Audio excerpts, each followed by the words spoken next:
Okay, welcome to 2025, and what better way to get started than by checking out our basic plan for finances for the coming year. Have you got a plan? Probably not if you're like most Canadians, but we're going to get you started here with it's not really a plan, it's just the basic information you need. And in putting this together, you're going to get a look at what the basic components you need to be thinking about a retirement plan are. So let's get started by taking a look at our retirement calculator. And if you look in the comments, you'll be able to see, and I'll put it up there on screen, exactly what the URL you need to go to in order to get into our retirement calculator. So let's get started. It always starts with your need. So let's check out our income need here. Okay. So let's say we'll use this. We'll say your current age of 45 and at retirement you're planning to start at age 65.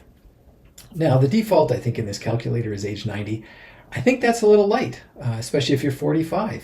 Life expectancies are increasing, medical advances, all that good stuff. Planning for age 100, prudent. Okay, so let's go with current annual income. Current median, and this is before tax income because we're going to be taking tax into this. So current median income, that is half families are making more, half less for a couple in an economic household, the way Stats Canada puts it, but a couple, $115,000. Okay, and inflation, we need to be factoring inflation in here. So what do we want to use for our number? Well, 2% might have seemed pretty good a few years ago. Seems kind of light now. I'm going to go to 3%. You can use the sliders, or you can just also select and type right in there if you want. Okay, well, here's our first number then. The income we're going to need at retirement is $207,703, and that's will be the equivalent of our $115,000. Now, how much of your after-tax income that you're making currently are you going to need in retirement? 75% typical number. We'll go with that. You can pick whatever you want. You can go to 100%, you can go to 60%, 50%, whatever you want. But we are going to include all forms of income here, so choose your number wisely. Don't choose it thinking, well, I'm going to have some other stuff too. We're going to put it all here. Okay, so the income adjusted for inflation that you would need 20 years from now to replace your current income, or 75% of your current income, is $155,000. Okay, so we've identified our income need. Now we're going to look at the investment side of things.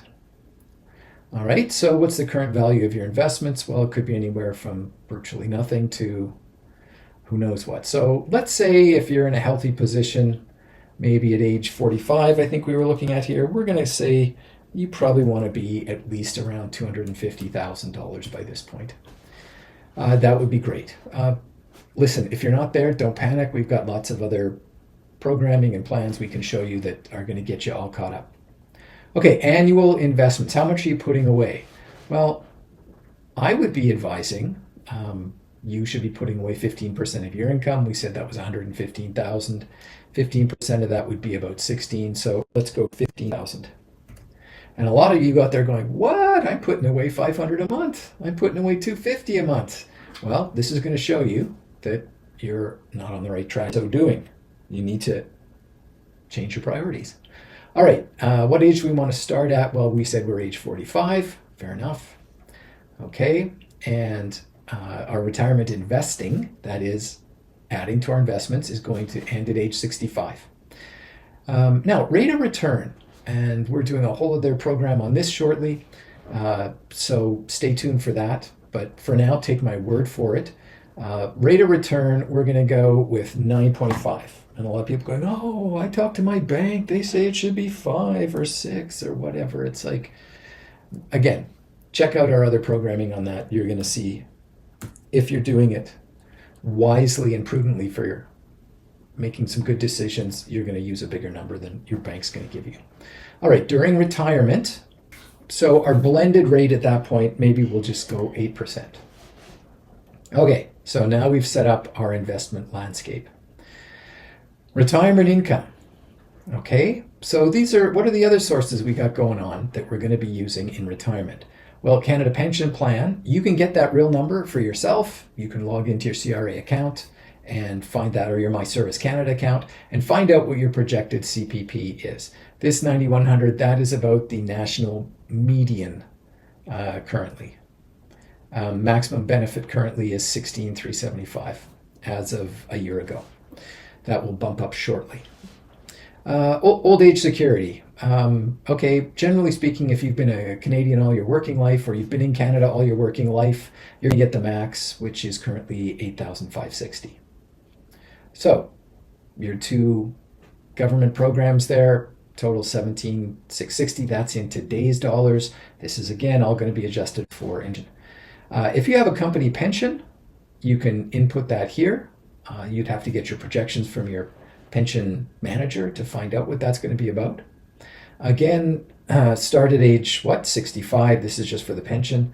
End at age, we'll go 100 again, because generally speaking, pensions usually don't have an age limit on them. Okay, you're going to have other income. If you're going to have other income from somewhere, you can input that here. And then you'd have a start and end age for that. Okay, and now we're going to look at our results. Boom. Okay, so this person's going to have enough money in retirement.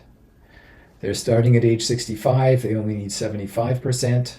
They're putting away 15,000 right now, and these are their anticipated rates of return. You'll notice we've got these sliders here conveniently, so we can actually check some different numbers out. What if we wanted to retire with 90% of our income? How's that going to look? Oh, well, you can assume that when it goes red, that's not good. So it's saying that we'd need another $190,000 accumulated at age 65, or we would run out of money in age 95. Now, this is a very simplistic view of this. When we do the retirement score planning for people, we get really deep into how much you're going to be spending each year, because we have different stages of retirement life. But this is just picking a single number and then adjusting for inflation. So let's see, using the slider, what we could have. Oh, well, 85. Oh, we could get to 84. If we only needed 84%, we would have enough. All right. So fine, let's put that back to where we were at. What did we say? 70. Let's go back to 70. I'm just going to enter that there. Okay. But let's say we're going, well, it'd be better if I didn't have to be. Well, actually, what if I wanted to retire earlier? Let's see how much we could reduce that to. Oh, let's see. Well, we could retire at age 63. That's good news. What if we said, okay, let's stay at age 65, but I'd really rather not be putting so much away these days. Well, if I wanted to lower that, how much could I lower it to and still be confident I'm going to get there? No, it's actually saying I could lower it quite substantially, down to about 6,000. Let's try 5,000. Yeah, well, let's call it 6. So, but we could be, because we've done fairly well already,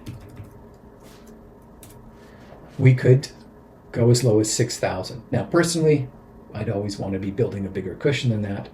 Or I might be saying, well, listen, I want to go to 90. And so what's the minimum I'm going to need to get 90%? Annual investment. And I'm not far off that. It's 17. Let's go 18. Does that work?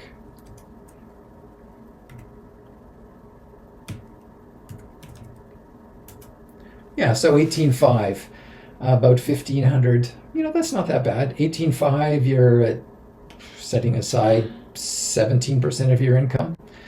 So you get the picture that there's lots of options. And again, here's the URL for you. Go check this out for yourself. Try it out. See where you're at and work with your numbers. And if you have some questions, get in touch.